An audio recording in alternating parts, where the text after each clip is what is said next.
వర్షాలు సమృద్ధిగా పడటంతో ఖరీఫ్ సీజన్ ఇప్పటికే ప్రారంభమైంది. రైతులంతా పొలాలు దున్ని విత్తనాలు నాటడం పూర్తయింది. అయినా ఇప్పటికీ తెలంగాణ ప్రభుత్వం నుంచి రైతుకు ఎలాంటి సాయం అందలేదు. రైతులకు పెట్టుబడిగా సాగు సమయంలో అందించే రైతు భరోసా సాయం కోసం తెలంగాణలో అన్నదాతలు ఎదురు చూపులు తప్పడం లేదు.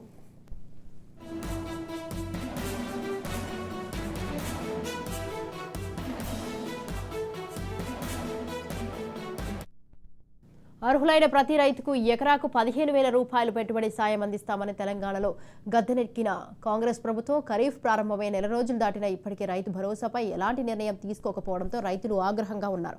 దీంతో రైతు భరోసా పథకంపై అధ్యయనం చేసి విధి విధానాల రూపకల్పనకు రాష్ట్ర ప్రభుత్వం మంత్రివర్గ ఉపసంఘాన్ని ఏర్పాటు చేసింది.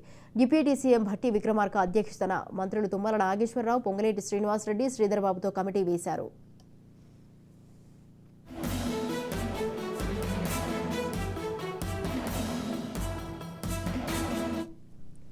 అయితే రైతు భరోసా పథకం ఎవరెవరికి వర్తింపజేయాలి, ఎన్ని ఎకరాల వరకు ఇవ్వాలన్న దానిపై తర్జనా భర్జనాలు కొనసాగుతున్నాయి. పైలట్ ప్రాజెక్టులో భాగంగా గ్రామాల వారీగా రైతుల నుంచి అభిప్రాయాలు సేకరిస్తున్నారు.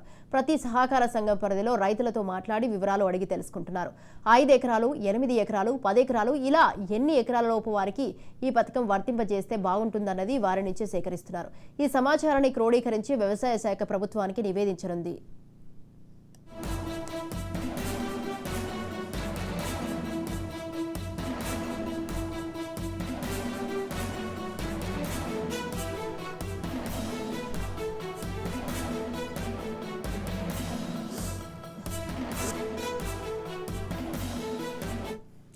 రైతు భరోసా పథకాన్ని పక్కాగా అమలు చేయాలని ముఖ్యమంత్రి రేవంత్ భావిస్తున్నారు. గత ప్రభుత్వ హయాంలో పంటలు వేయని బీడు భూములకు సైతం ఈ పథకాన్ని వర్తింపజేయడంతో ప్రభుత్వంపై పెద్ద ఎత్తున భారం పడింది.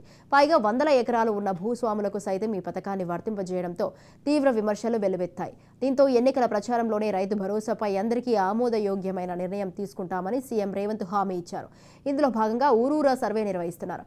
వ్యవసాయ భూములు ఎన్ని, వ్యవసాయేతర భూములు ఎన్ని అన్న దానిపై సర్వే జరుగుతోంది. పైలట్ ప్రాజెక్టుగా కామారెడ్డి, నిజామాబాద్, కరీంనగర్, రంగారెడ్డి జిల్లాలో ఇప్పటికే సర్వే పూర్తయింది.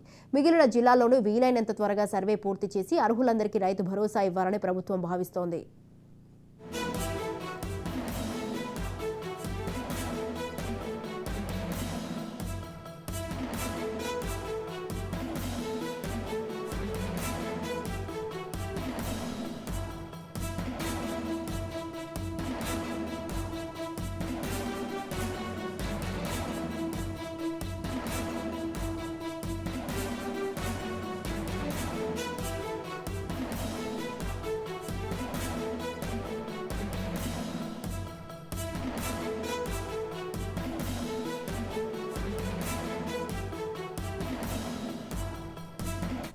గత ప్రభుత్వ హయాంలో ఇష్టానుసారం రైతు భరోసా సాయం అందజేశారు.